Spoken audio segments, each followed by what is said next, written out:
Tracks by vocal Amir Emadi, arrangements by Afshin Azari.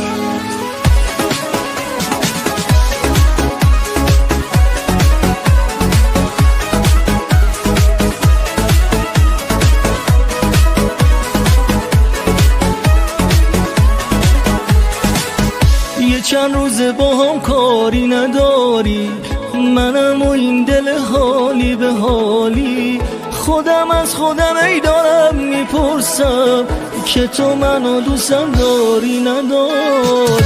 یه کمی از یه دندگی تو کم کن، آخه یه فکری به حال دلم کن.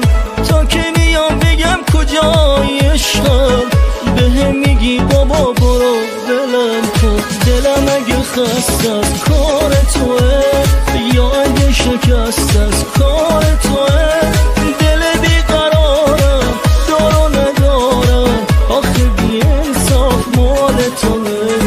دلم اگه خسته از کار توه یا اگه شکست از کار توه، دل بیقرارم دار و ندارم، آخه بی انصاف مال توه.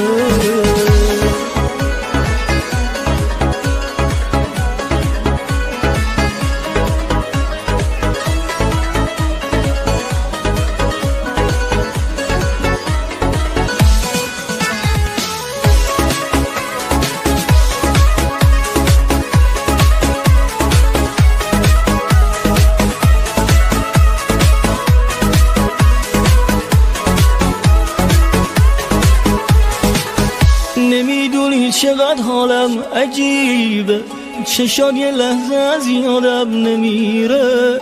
یه وقتایی که سرگرمم به کاری، یه هایی بی هوا گریم میگیره.